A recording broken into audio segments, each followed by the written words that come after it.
प्रकाशित वाक्य। इसे छिपे हुए रहस्य की अद्भुत किताब के रूप में जाना जाता है, लेकिन इसकी भविष्यवाणियों में दिनों के अंत में क्या आने वाला है इससे भी बढ़कर बताया गया है। प्रकाशित वाक्य की किताब की शुरुआत में 7 पत्रियों का कलेक्शन देखा जाता है। ये यीशु से आया है और मनुष्य के रूप में इसे लिखने वाले यूहन्ना के द्वारा। ये पत्र लंबे नहीं हैं, पर बहुत ही छोटे और बहुत ही सटीक मुद्दे पर हैं। इसे पाने वाली तो शुरू की मसीह कलीसियाएं थी, जबकि इन पत्रों ने प्राचीन काल की कलीसियाओं से बात की। वो प्रकाशित वाक्य की किताब के समान भविष्यवाणी के हैं।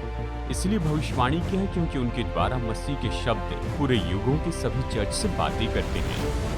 7 कलीसियाएं, 7 पत्र, आज के विश्वासियों के लिए 7 संदेश, व्यवहारिक वचन, सराहना, प्रोत्साहन और चेतावनी के लिए। तो मेरे साथ में जुड़ जाइए जैसे हम बाइबल में देखते हैं और मसीह के अनुयायियों के लिए मसीह के शब्द खोज निकालें प्रकाशित वाक्य की 7 कलीसियाओं के द्वारा। हेलो, मैं हूं डेविड जर्मे और दिशा परिवर्तन में स्वागत है। जब भी मैं ऐसे चर्च बिल्डिंग को देखता हूं जिसका अभी उपयोग रेस्टोरेंट या कम्युनिटी सेंटर के रूप में हो रहा है या आर्ट गैलरी के रूप में, तो मैं हमेशा सोचता हूं, उस चर्च के साथ क्या हुआ? वो क्यों खत्म हो गया? अच्छा सवाल ये होगा कि उस चर्च के सदस्यों के साथ क्या हुआ? मसीह ने करुणा के साथ में पत्र लिखा सरदीस की कलीसिया के चर्च को, जो जीवन और मृत्यु के बीच में था। उसने उन बातों को भी दिखाया जो सभा के लोगों को मार रही थी, और उनके चर्च को जीवित रखने के लिए लाइफ सपोर्ट स्ट्रैटेजी भी उन्हें बताई थी। ये कार्यनीति हर समय के लिए है। आज भी कश्मकश में पड़े चर्च की ये मदद करती है। हम इस चर्च का विवरण से अध्ययन करेंगे आज के संदेश में, जिसका नाम है मरा हुआ चर्च। ये वर्तमान की सीरीज में नंबर 6 पर है, प्रकाशित वाक्य के साथ चर्च से। आशा करता हूं आप मेरे साथ बने रहेंगे आज के एडिशन दिशा परिवर्तन में।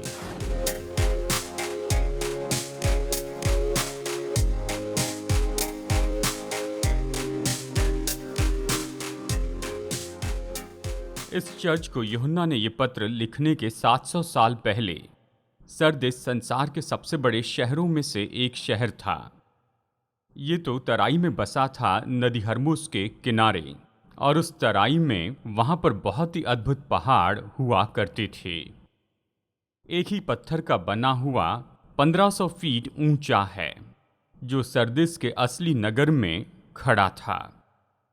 ये नगर 3 तरफ से तो बड़ी ऊंची दीवार से घिरा हुआ था, ऐसी दीवार जो सीधी ऊंची थी और उसकी गिनती नहीं हो सकती थी, और पहाड़ की चोटी से स्पेक्टोलस नदी बहती थी। सार्डिस अपने इस लोकेशन के लिए बहुत ही विख्यात था, क्योंकि वो ऐसे पहाड़ पर बना था जहां पर तीनों तरफ से बहुत ही गहरी खाई थी, और उसकी चौथी ओर से भीतर आने का मार्ग तो इतना सकरा होता था कि केवल कुछ ही पुरुष उनके विरुद्ध में आने वाले सैकड़ों पुरुषों से भी उसे बचा सकते थे। सरदीस का नगर ऐसा माना जाता था कि उसे जीता नहीं जा सकता है। दूसरे शब्दों में, ये सुरक्षित था, कोई भी कुछ नहीं कर सकता था कि शहर को जीत ले। शहर पूरा सुरक्षित था। जब यूहन्ना ने सरदीस को ये पत्र लिखा, ये तो धनी था लेकिन पापी नगर था। 2 बार निगरानी में आलस्य दिखाने से उनका शहर जीत लिया गया।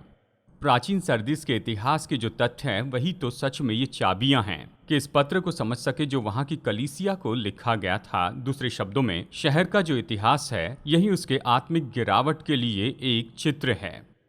सबसे पहले पत्र की मंजिल की ओर ध्यान दीजिए। सरदीस की कलीसिया के दूत को ये लिख। जैसे मैंने बताया, सरदीस तो 7 चर्च में से 5वें नंबर पर है, और इस शब्द का अर्थ है बचे हुए या जो उसमें से निकल गए हैं। जैसे प्रकाशित वाक्य से इन कलीसियाओं का हम अध्ययन कर रहे हैं भविष्यवाणी के रूप में, सरदीस ये तो क्रांति के समय के बारे में दर्शाता है। और अगर आपको क्रांति के बारे में याद होगा तो आपको पता होगा कि कुछ लोग थे जो चर्च से बाहर आए थे और चर्च में जो हो रहा था उस पर उन्होंने आवाज़ उठाई। और ऐसे कुछ जो स्टेट चर्च से बाहर आए थे उनमें से थे Luther, Knox, Wycliffes, Zwingli. Martin Luther ने 95 सवाल का पत्र विटनबर्ग जर्मनी के चर्च के द्वार पर लगाया और लूथर की आवाज़ पूरे यूरोप में सुनी गई। उसे बहुत से लोगों ने प्रत्युत्तर दिया और वो लोग भी वहाँ से बाहर निकले। सरदिस का नगर या सरदिस की कलीसिया ये तो रेफर्मेशन समय के बारे में दर्शाती है। देखिए स्वयं प्रभु यहाँ पर अपने बारे में क्या कहते हैं। वचन 1, जिसके पास परमेश्वर की 7 आत्माएं और 7 तारे हैं, वो ये कहता है। ये 7 तारे कौन हैं? प्रकाशित वाक्य में से खोजने का सबसे आसान तरीका है। प्रकाशित वाक्य 1:20 कहता है, उन 7 तारों का भेद जिन्हें तूने मेरे दाहिने हाथ में देखा था, और उन 7 सोने की दीवटों का भेद, वे 7 तारे 7 कलीसिया के दूत हैं, और वे 7 दीवट 7 कलीसियाएं हैं।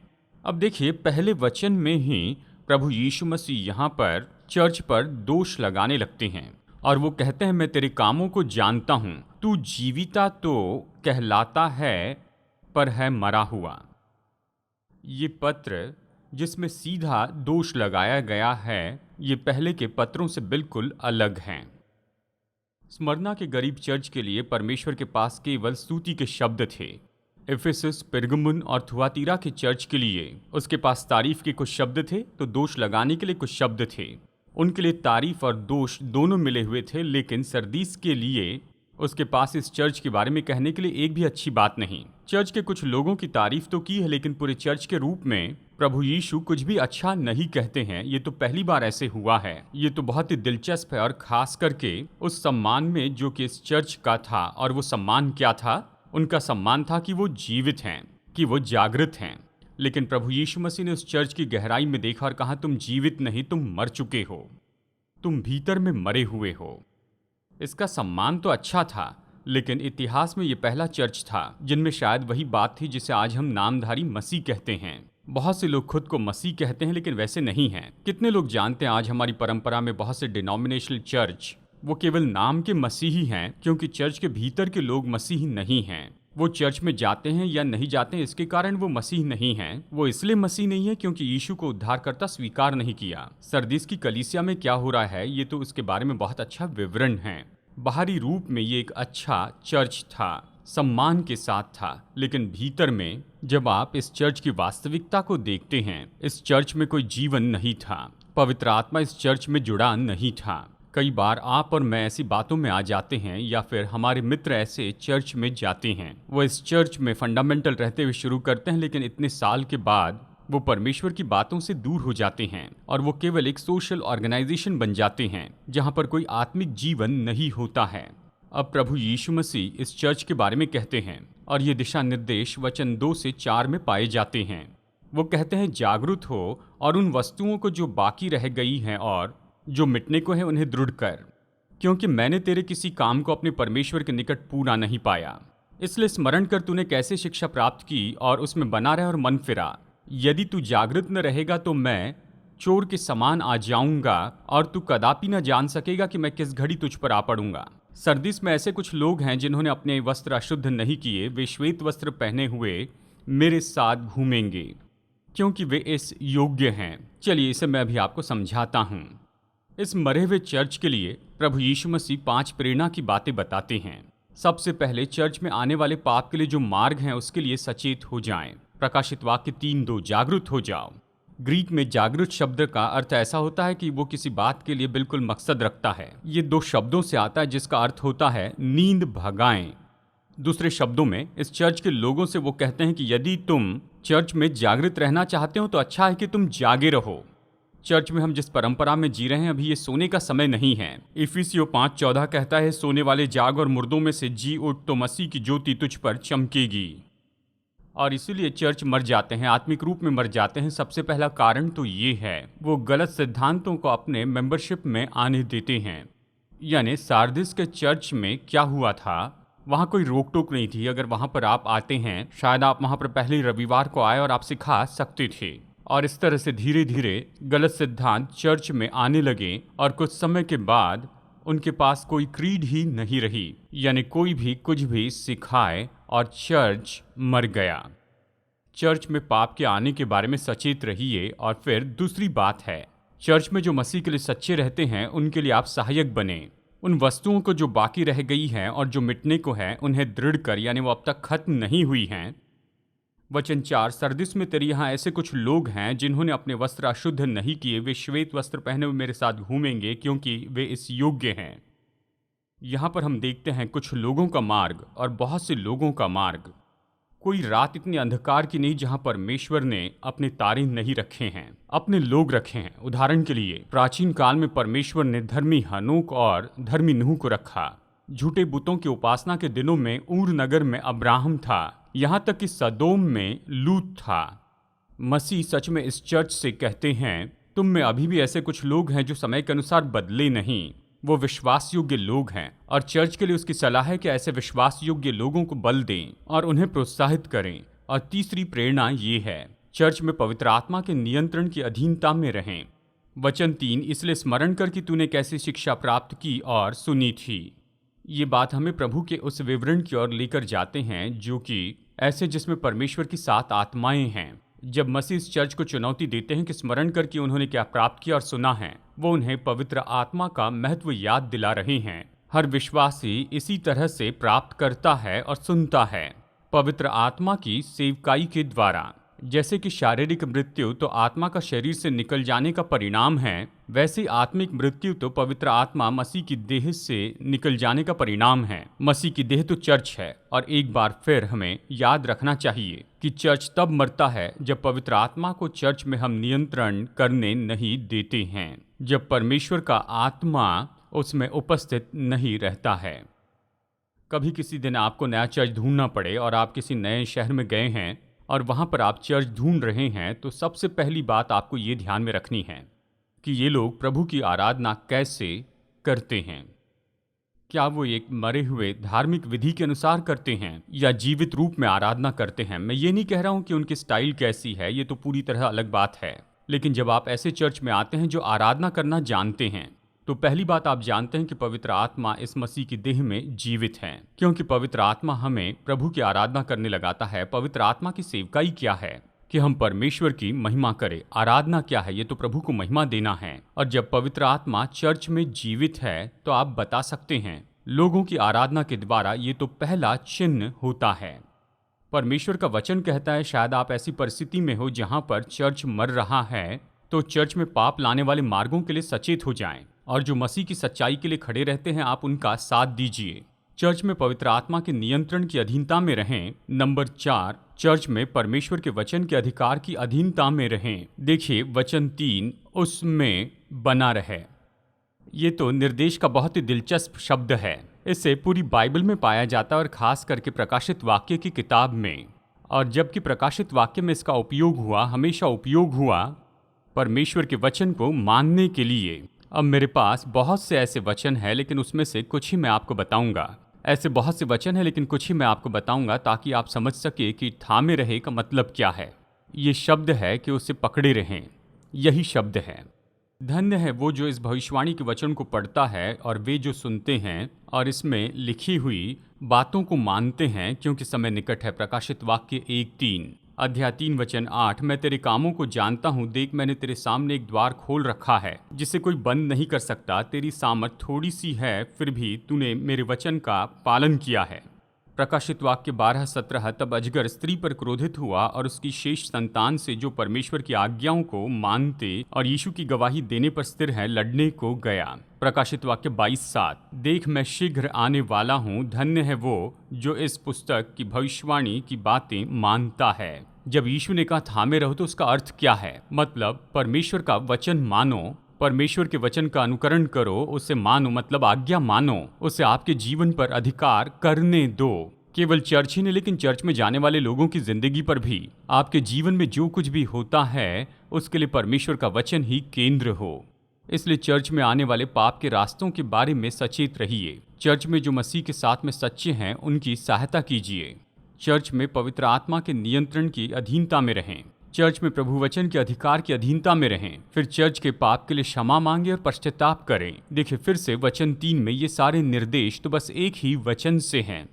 ये कहता है मन फिराए यानी मुड़ जाना है और विपरीत दिशा में जाना है। कहीं आगे बढ़ने से रुकना है और 180 डिग्री वापस लेकर शुरू पर जाना है। जब आप सही काम कर रहे थे, मन फिराए, प्रभु से क्षमा मांगे, प्रभु वचन त्यागने के लिए, और ये तो हमारे जीवन और चर्च के लिए भी उपयोगी हैं। शायद शुरू में आप प्रभु के लिए मानो बस आग से भरे हुए थे और अब मानो आपके अंदर कुछ मर चुका है। अभी आप वचन के लिए, चर्च के लिए और मसीह के लिए मानो एक तरह से जीवित नहीं हैं। अगर आप इस सूची को गौर से देखें, ये ऐसी चीज़ें हैं जिसके कारण चर्च खत्म हुआ। ये ऐसे कारण हैं जिसके कारण विश्वासियों ने अपने विश्वास की तीव्रता को खो दिया है। वापस पवित्र आत्मा को अपने जीवन पर नियंत्रण दीजिए। प्रतिदिन परमेश्वर के वचन को अपने दिल में रखते जाइए। जहाँ नहीं होना चाहिए वहाँ जाने के लिए पश्चाताप कीजिए और देखिए परमेश्वर आपके जीवन में कैसा नया जीवन लाते हैं, बिल्कुल वैसे जो किसी भी चर्च में करेंगे जो उसके तरीके को अपनाते हैं।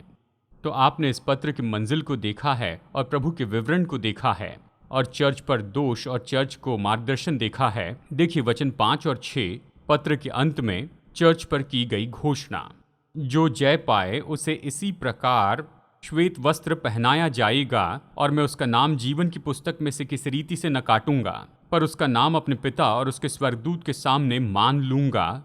जिसके कान हो वो सुन ले कि आत्मा कलीसियाओं से क्या कहता है। सरदिस की कलीसिया में ऐसे लोग जो मसीह के लिए सच्चे थे, उन्हें ये 3 तरफा प्रतिज्ञा दी गई थी। यहाँ पर कुछ ऐसे जयवंत हैं जिन्होंने अपने वस्त्र को अशुद्ध नहीं किया। ये ऐसे लोग थे जो चर्च के मरने में वहाँ पर नहीं फंसे। इन्हें तो चर्च ने प्रोत्साहित करना चाहिए था क्योंकि वो तो अभी भी मसीह में जीवित थे। प्रभु यीशु मसीह ने उनसे कहा और हमें भी वही कहते हैं जिस तरीके को अपनाते हैं। सबसे पहले वे श्वेत वस्त्र पहनेंगे। जो जय पाए उसे श्वेत वस्त्र पहनाया जाएगा। यीशु मसीह सरदीस के विश्वासियों को याद दिला रहे थे कि वो एक दिन मसीह के साथ विजय में चलेंगे। वो श्वेत वस्त्र पहनेंगे और विजयी प्रभु यीशु मसीह के उस विजयी जुलूस में उसके साथ में चलेंगे। उन्हें श्वेत वस्त्र पहनाया जाएगा। नंबर 2, उनका नाम जीवन की पुस्तक में रहेगा और मैं उसका नाम जीवन की पुस्तक में से किसी रीति से न काटूंगा। सच में वचन कहता है कि मैं किसी भी रीति से उसका नाम नहीं काटूंगा। ये उस बात के बारे में नहीं कह रहा है कि स्वर्ग की किताब से उसका नाम काट दिया जा सकता है, लेकिन ये कहता है कि ऐसा बिल्कुल नहीं होगा। वो कभी भी किसी भी परिस्थिति में उसके नाम को काटने नहीं देने वाले हैं। यीशु ने कहा, तो भी इससे आनंदित मत हो कि आत्मा तुम्हारे वश में है, परंतु इससे आनंदित हो कि तुम्हारे नाम स्वर्ग पर लिखे हैं, स्वर्ग में लिखे हैं। आशा है कि आपका नाम स्वर्ग में लिखा है, कि आपका नाम मेमने के जीवन की पुस्तक में लिखा है, क्योंकि अगर नहीं लिखा है तो आप उस रजिस्टर को चूक गए हैं जो स्वर्ग में प्रवेश करने के लिए ज़रूरी है।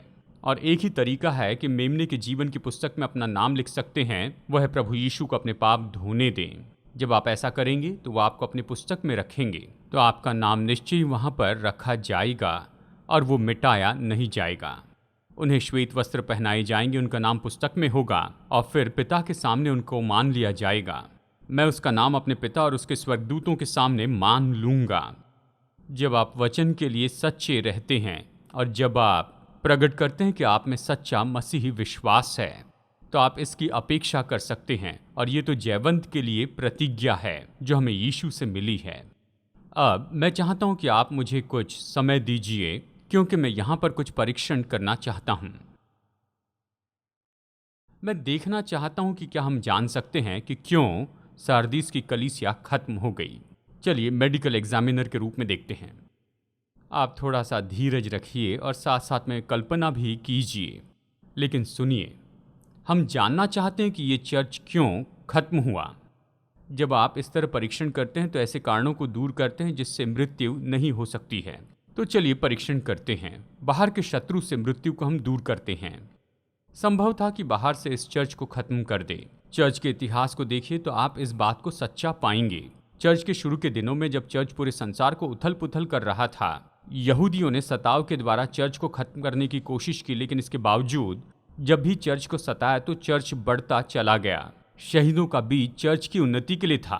जब भी चर्च को सताया गया तो और भी बढ़ोतरी आई और चर्च तो और भी बढ़ता चला गया। वो बाहरी रूप में कुछ भी नहीं कर पाए। और जैसे हमने सीरीज में देखा कि रोमी लोगों ने चर्च के अगुओं को सताने के द्वारा चर्च को खत्म करना चाहा, और जब भी ऐसा किया तो चर्च और मजबूत हो गया। आप बाहरी रूप में चर्च को सताने के द्वारा उस चर्च को कभी खत्म नहीं कर सकते हैं। निश्चय इस परंपरा में ऐसा दिन आएगा, अगर वो अपने आप को नहीं बदलते हैं, जहां विश्वासी होने के लिए कीमत चुकानी होगी। चर्च में आने के लिए शायद आपको सताया जाएगा, और मैं आपसे कहूं, मैं उसका इंतजार कर रहा हूं, क्योंकि अगर ऐसा होगा तो इस चर्च में इससे भी ज्यादा लोग होंगे। लोग चर्च में प्रभु की आज्ञाकारिता के कारण आएंगे, क्योंकि जब चर्च पर सताव आता है तो बिल्कुल ऐसा ही होता है। जब हम देखते हैं कि चर्च कैसे मरा तो बाहर के शत्रु द्वारा मरा इसे दूर कर सकते हैं।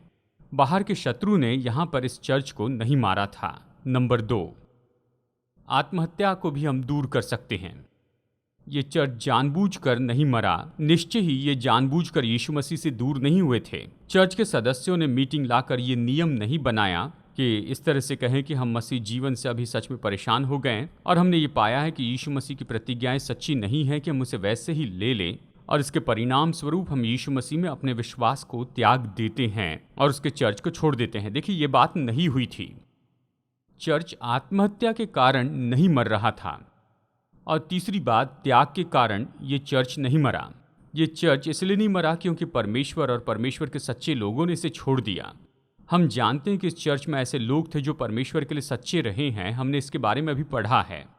प्रभु वचन कहता है कि उन्होंने अपने वस्त्र अशुद्ध नहीं किए। वो मरे हुए लोगों से घिरे हुए थे लेकिन फिर भी जीवित रहे।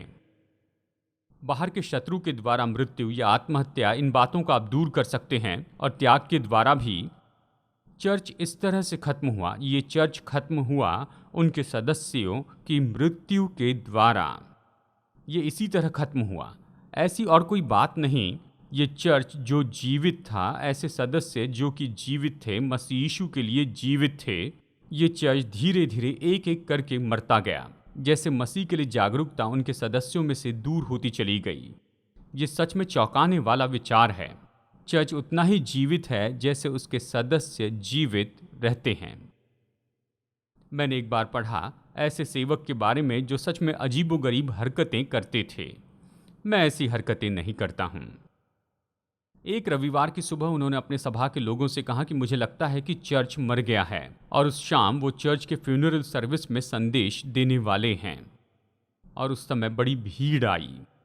जब उस शाम को वो आए तो चर्च के सामने एक कॉफिन रखा था, और जैसे लोग चुपचाप उस सभा के लिए उपस्थित हुए तब पास्टर ने एक संदेश दिया। और संदेश के अंत में उन्होंने कहा, शायद कुछ लोग सहमत नहीं होंगे कि ये चर्च तो मर चुका है, लेकिन मैं चाहता हूं कि जो कुछ भी रह गया है आप उसे देखिए। मैं चाहता हूं कि आप कॉफिन के पास में आकर देखिए कि सच में कौन मर गया है। और इसकी तैयारी के लिए उन्होंने कॉफिन के नीचे एक आईना लगा दिया था। और ये तो बहुत ही अजीब था कि जब भी कोई उस कॉफिन के पास आता तो वो वहाँ पर देखता था अपने आप को। चर्च क्यों मर गया है? क्योंकि वो जो व्यक्ति है उसके सदस्य मर चुके हैं।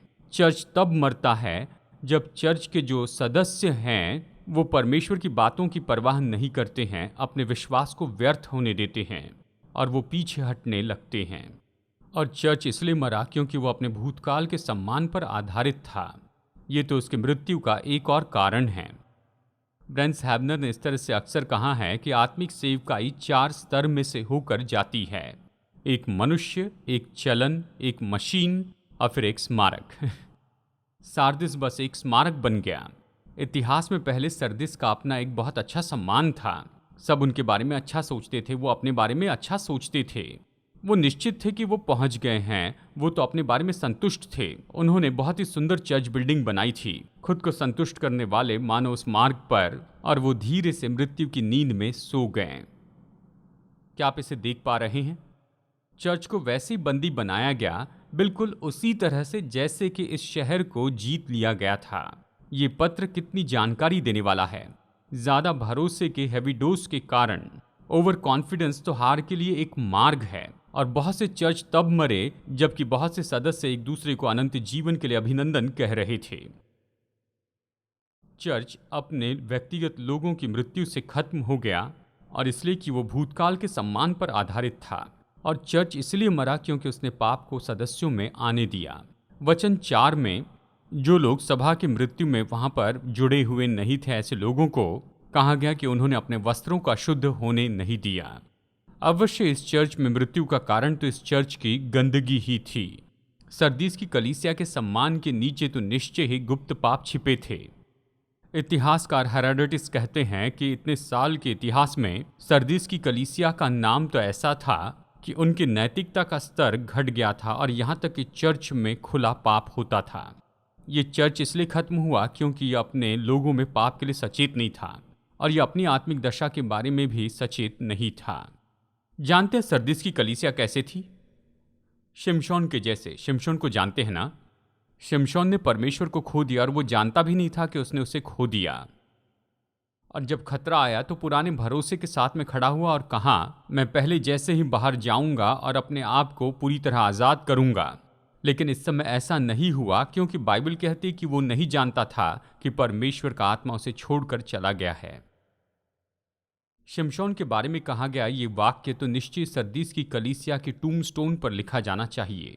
वो नहीं जानते थे कि प्रभु उनसे दूर चले गए हैं। कितनी दुखद कहानी है। ऐसा चर्च जो सोचता था वो जीवित है, पर वो मरा हुआ था। मुझे पता नहीं कभी आपको मौका मिला कि आप लॉन्ग बीच पर जाकर क्वीन मैरी का टूर करें। विश्व युद्ध में 4 दशक तक क्वीन मैरी शिप ने सेवा की और वो रिटायर हो गई। और अब वहाँ पर एक म्यूजियम है, कहें तो एक फ्लोटिंग होटल है लॉन्ग बीच में। डॉन और मैं बहुत समय पहले वहाँ गए थे, और जब इस शिप को वहाँ पर होटल में बदला गया, उसके 3 बड़े स्मोक स्टैक्स उतारे गए ताकि उसे फिर से पेंट किया जाए। लेकिन जब उन्होंने उसे नीचे उतारा और डॉक पर रखा तो वो कांप उठे। जहाँ पर स्टैग बनता था वहाँ पर 3/4 स्टील प्लेट में से कुछ भी बाकी नहीं था।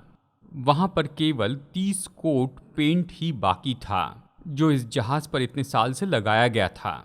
लोहे पर पूरा जंग चढ़ा था, और जब उन्होंने डॉक पर स्मोक स्टैग्स लगाए तो सब नीचे गिर गया, क्योंकि कुछ भी नहीं था। कितने लोग जानते हैं कि पेंट का अच्छा कोट लगाने के बाद में भी कुछ नहीं रहता है। जहाज़ के बारे में यही सच्चाई थी, और सरदीस के बारे में भी यही सच्चाई थी। जब यीशु ने फरीसियों को चूना फिरी हुई कब्र कहा, तो उसका मतलब ये था कि उनके अंदर कुछ भी नहीं है, केवल बाहरी दिखावा रह गया है। एक बार फिर आपको याद दिलाऊं, प्रभु के लोगों के रूप में हमारी एक जिम्मेदारी है कि निश्चित करें कि ये चर्च जीवित रहे और अच्छा रहे, और अपने पूरे दिल से प्रभु की सेवा करें और बड़ी उदारता से मिशन के लिए देते जाएं। हमारे समाज में खोए हुए लोगों तक पहुंचे, और जो यीशु को नहीं जानते उनकी जिंदगी को छूना है, और प्रभु की आराधना करें, उसकी महानता के लिए महान गवाही देकर, और अपने दिल में भूख रखकर परमेश्वर के वचन को सुने, ताकि हम उसके अनुग्रह में बढ़े और प्रभु और उद्धारक यीशु मसीह के ज्ञान में बढ़ते जाएं। आज मेरे साथ दिशा परिवर्तन में जुड़ने के लिए धन्यवाद। जितना ज्यादा हम वचन का अध्ययन करेंगे, उतना ज्यादा हम समझेंगे कि हमारे प्रेमी परमेश्वर हम में से हर एक के साथ व्यक्तिगत संबंध रखना चाहते हैं। अगर आप उसके साथ में ये संबंध शुरू करना चाहते हैं, तो पहला कदम है कि अपने पापों से पश्चाताप करें और यीशु से कहें कि वो आपके प्रभु और उद्धारक हो जाएं। जब आप ये निर्णय ले लेते हैं कि परमेश्वर के उद्धार का मुफ्त का ये वरदान ले लेंगे, तो नई सृष्टि बनकर परमेश्वर के साथ की आपकी यात्रा तो शुरू होती है। तो यदि आज आपने विश्वास का ये कदम उठाया है, तो मैं प्रोत्साहित करता हूँ दूसरे विश्वासियों को अपना ये निर्णय बताइए, भरोसेमंद सेवकाई या फिर स्थानिक कलीसिया को बताएं, और अपने इस नए विश्वास में उन्नति करते चले जाएं। परमेश्वर आपको आशीष दे, परमेश्वर के साथ की आपकी इस नई यात्रा में। तो अगली बार हमारी फिर मुलाकात होगी यहाँ दिशा परिवर्तन में।